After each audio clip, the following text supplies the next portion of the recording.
ಆಗಿದೆ ಅನ್ನುವಂಥದ್ದು.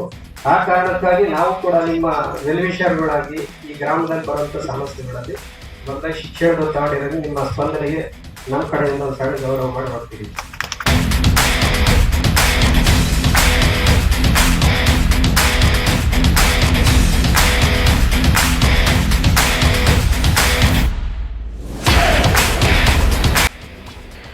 ಜಯಣ್ಣವರು ಸುಮಾರು ನನಗೆ ಒಂದು 10 ವರ್ಷದಿಂದ ಪರಿಚಯ ಇರುವಂಥವ್ರು, ಆತ್ಮೀಯರು ಕೂಡ.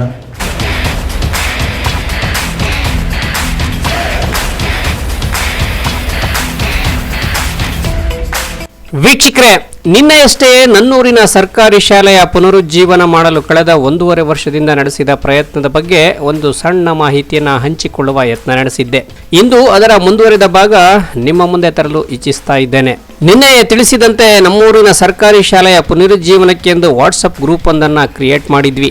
ಅಂದು ಸುತ್ತಲೂ 4-5 ಹಳ್ಳಿಗಳಿಂದ ಈ ಹಿರಿಯ ಪ್ರಾಥಮಿಕ ಶಾಲೆಗೆ ಬಂದು ಶಿಕ್ಷಣ ಕಲಿತು ದೊಡ್ಡ ದೊಡ್ಡ ಉದ್ಯೋಗ ಗಿಟ್ಟಿಸಿಕೊಂಡಿರುವ ಅನೇಕರನ್ನ ಸಂಪರ್ಕ ಮಾಡಿದ್ವಿ. ಕೆಲವರು ಸಹಕಾರ ನೀಡುವುದಾಗಿ ಹೇಳಿದ್ರು. ಮತ್ತೆ ಕೆಲವು ಮಂದಿಯಿಂದ ಉತ್ತಮ ಪ್ರತಿಕ್ರಿಯೆ ವ್ಯಕ್ತವಾಗಲೇ ಇಲ್ಲ. ಆದರೆ ಕ್ಷೇತ್ರದ ಶಾಸಕರು ಮಾತ್ರ ತಾವು ನೀಡಿದ ಭರವಸೆಗೆ ಅಂದು ಬದ್ಧರಾಗಿ ತಮ್ಮ ಇಚ್ಛಾಶಕ್ತಿಯನ್ನ ಪ್ರದರ್ಶನ ಮಾಡಿದರು. ಅವರ ಆ ನೈತಿಕ ಬೆಂಬಲ ಹಾಗೂ ಸಹಕಾರದೊಂದಿಗೆ ನನ್ನ ಯತ್ನ ಮುಂದುವರಿಸಿದ್ದೆ. ಗ್ರಾಮದಲ್ಲಿ ಸಭೆ ನಡೆಸಿದ ಬಳಿಕ ತಕ್ಷಣ ಅರ್ಜಿಯೊಂದನ್ನು ಬರೆದು ತುಮಕೂರು ಜಿಲ್ಲಾ ಉಸ್ತುವಾರಿ ಹಾಗೂ ಗೃಹ ಸಚಿವ ಡಾಕ್ಟರ್ ಜಿ ಪರಮೇಶ್ವರ್ ಅವರ ಗಮನಕ್ಕೂ ಈ ವಿಚಾರ ತರಲಾಯಿತು. ಅವರು ಕೂಡ ಅಗತ್ಯ ಸಹಕಾರವನ್ನ ಸರ್ಕಾರದಿಂದ ಕೊಡಿಸುವ ಭರವಸೆ ನೀಡಿದರು. ಜೊತೆಗೆ ಒಮ್ಮೆ ಚಳ್ಳಕೆರೆ ಕ್ಷೇತ್ರಕ್ಕೆ ಆಗಮಿಸಿದ್ದ ಶಿಕ್ಷಣ ಸಚಿವ ಮಧು ಬಂಗಾರಪ್ಪ ಅವರನ್ನ ಶಾಸಕರ ಸೂಚನೆ ಮೇರೆಗೆ ಭೇಟಿ ಮಾಡಿ ಅವರಿಗೂ ಶಾಲೆಯ ದುಸ್ಥಿತಿ ಬಗ್ಗೆ ಮನವಿ ಸಲ್ಲಿಸಲಾಯಿತು. ಅಂದು ಗ್ರಾಮದ ನಿವೃತ್ತ ನೌಕರ ಹಟ್ಟಿರುದ್ರಪ್ಪರವರ ಶಿವಣ್ಣ ಕೂಡ ನನ್ನ ಜೊತೆ ಆಗಮಿಸಿದ್ರು.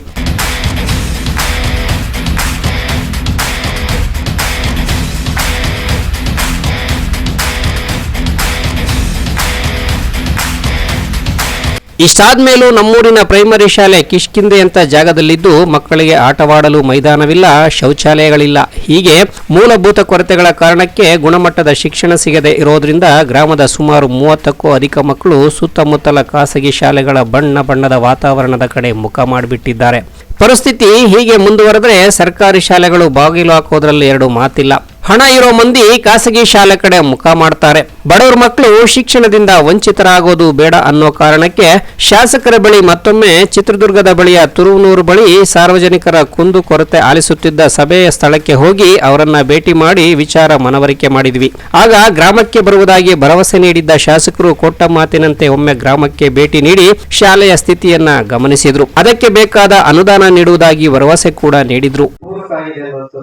ಆ ಕಾರಣಕ್ಕಾಗಿ ನಾವು ಕೂಡ ನಿಮ್ಮ ವೆಲ್ವಿಷರ್ಗಳಾಗಿ ಈ ಗ್ರಾಮದಲ್ಲಿ ಬರುವಂತ ಸಮಸ್ಯೆಗಳಲ್ಲಿ ಬಂದಾಗ ಶಿಕ್ಷಣ ತಗೊಂಡಿರೋದು ನಿಮ್ಮ ಸ್ಪಂದನೆಗೆ ನಮ್ಮ ಕಡೆಯಿಂದ ಒಂದು ಸಣ್ಣ ಗೌರವ ಮಾಡಿ ಹೋಗ್ತೀವಿ.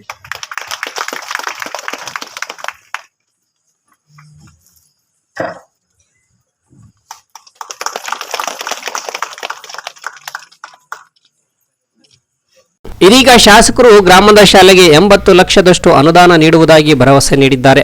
ಅದಕ್ಕೆ ಪೂರಕವಾದ ಜಾಗ ಅಂದ್ರೆ ಗ್ರಾಮದಲ್ಲಿನ ಸರ್ಕಾರಿ ಜಾಗವನ್ನ ಗುರುತಿಸಿ ಅದಕ್ಕೆ ಸೂಕ್ತ ದಾಖಲೆ ಮಾಡಿಸಲು ಸ್ಥಳೀಯರು ಹಾಗೂ ಎಸ್ಟಿಎಂಸಿ, ರೆವಿನ್ಯೂ ಇಲಾಖೆ, ಶಿಕ್ಷಣ ಇಲಾಖೆ, ಬಿಇಒ ಇವರೆಲ್ಲರ ಸಹಕಾರದಿಂದ 3 ಎಕರೆ ಶಾಲೆಗೆ ಜಾಗ ಜಿಲ್ಲಾಡಳಿತದಿಂದ ಮಂಜೂರು ಮಾಡಿಸಲಾಗಿದ್ದು ಇದೀಗ ಅನುದಾನದ ಕಡೆ ನಾನೂ ಸೇರಿದಂತೆ ಗ್ರಾಮದ ಜನ ಎದುರು ನೋಡ್ತಾ ಇದ್ದಾರೆ.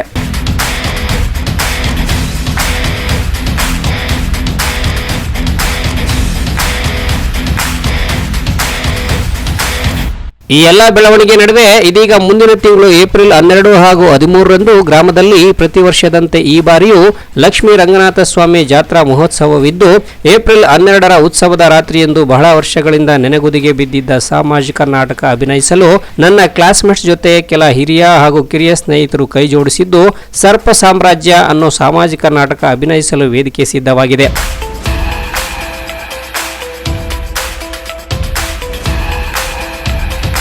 ಅಂದು ಶಾಲೆಗೆ ಅನುದಾನ ನೀಡಲು ಭರವಸೆ ನೀಡಿರುವ ಶಾಸಕ ರಘುಮೂರ್ತಿ ಸೇರಿದಂತೆ ಇದುವರೆಗೂ ಗ್ರಾಮದ ಕೆಲವರು ಸರ್ಕಾರಿ ಸೇವೆ ಸಲ್ಲಿಸಿ ನಿವೃತ್ತರಾದ ನೌಕರರು ಹಾಗೂ ದೇಶ ಸೇವೆ ಸಲ್ಲಿಸಿ ನಿವೃತ್ತರಾಗಿರುವ ಯೋಧರಿಗೂ ಗ್ರಾಮದಲ್ಲಿ ಸನ್ಮಾನ ಕಾರ್ಯಕ್ರಮ ಕೂಡ ಹಮ್ಮಿಕೊಳ್ಳಲಾಗಿದೆ. ಇದೆಲ್ಲದರ ನಡುವೆ ಮತ್ತೊಂದು ವಿಶೇಷ ಅಂದ್ರೆ ನಿಮ್ಮ ಬೆಳಗೆರೆ ನ್ಯೂಸ್ನ ಮೊದಲ ವಾರ್ಷಿಕೋತ್ಸವ ಕಾರ್ಯಕ್ರಮದಲ್ಲಿ ಅತಿಥಿಗಳಾಗಿ ಭಾಗಿಯಾಗಿದ್ದ ತುಮಕೂರು ಗ್ರಾಮಾಂತರ ಕ್ಷೇತ್ರದ ಬಿಜೆಪಿ ಶಾಸಕ ಸುರೇಶ್ ಗೌಡ ಅವರು ನಮ್ಮೂರಿನ ಶಾಲೆಗೆ ತನಗಾಗುವ ಸಹಾಯ ನೀಡುವುದಾಗಿ ವೇದಿಕೆ ಮೇಲೆ ಭರವಸೆ ನೀಡಿದ್ರು. ಡಿಜಿಟಲ್ ಮಾಧ್ಯಮದ ಯಜಮಾನರಾದಂಥ ಯುವ ಮುಖಂಡರಾದಂಥ ಆತ್ಮೀಯರಾದಂಥ ಜಯಣ್ಣವರೇ. ಜಯಣ್ಣವರು ಸುಮಾರು ನನಗೆ ಒಂದು 10 ವರ್ಷದಿಂದ ಪರಿಚಯ ಇರುವಂಥವ್ರು, ಆತ್ಮೀಯರು ಕೂಡ.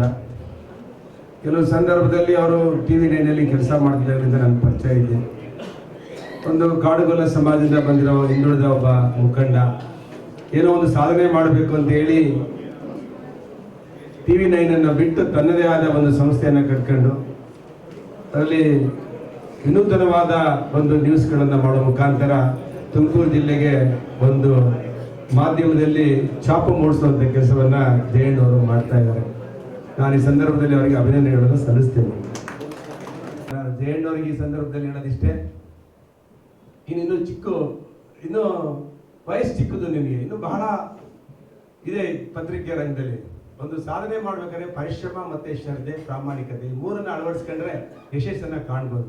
ಅದರಿಂದ ಒಂದು ಬಡ ಕುಟುಂಬದಲ್ಲಿ, ರೈತ ಕುಟುಂಬದಲ್ಲಿ ಬಂದಿರುವಂಥ ವ್ಯಕ್ತಿ ಒಂದು ಮಾಧ್ಯಮ, ಡಿಜಿಟಲ್ ಮಾಧ್ಯಮ ನಡೆಸೋದು ಅಷ್ಟು ಸುಲಭ ಅಲ್ಲ. ಅದಕ್ಕೆ ಆರ್ಥಿಕ ಪರಿಸ್ಥಿತಿ ಇರ್ಬೋದು, ಮೊಬಲೈಸೇಷನ್ ಇರ್ಬೋದು, ಅದಕ್ಕೆ ತುಂಬ ಪರಿಶ್ರಮ ಹಾಕಬೇಕು. ಆ ಪರಿಶ್ರಮ ಹಾಕುವಂಥ ಶಕ್ತಿ ನಿನಗಿದೆ. ಅದನ್ನು ದುರುಪಯೋಗ ಮಾಡ್ಕೋಬೇಡ, ಸದುಪಯೋಗ ಮಾಡ್ಕೊಂಡು ಸಮಾಜಕ್ಕೋಸ್ಕರ, ಸಮಾಜದ ಒಳಿತಿಗೋಸ್ಕರ, ಸಮಾಜವನ್ನು ಬದಲಾವಣೆ ಮಾಡೋದ್ರ ಕಡೆ ಗಮನ ಹರಿಸಿದಾಗ ನಿನಗೆ ಸಮಾಜದಲ್ಲಿ ನಿನಗೆ ಗೊತ್ತಿದ್ದಾಗೆ ನೀನು ದೊಡ್ಡ ಮನುಷ್ಯ ಆಗಿರ್ತೀಯ. ನಿನಗೊಂದು ದೊಡ್ಡ ಪ್ರಶಸ್ತಿನೂ ಕೂಡ ಈ ಸಮಾಜ ಕೊಡುತ್ತಿರ್ತೀವಿ.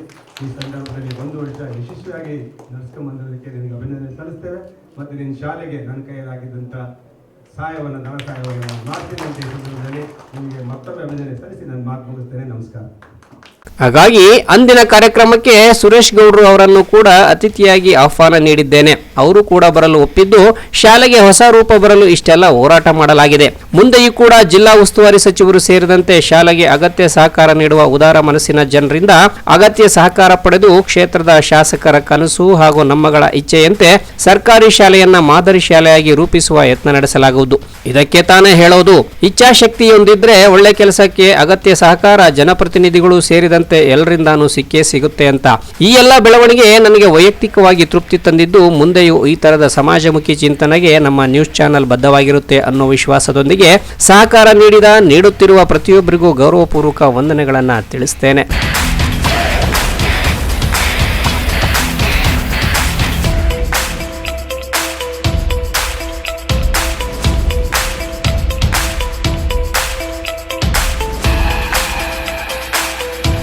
Bureau report, Belagere news.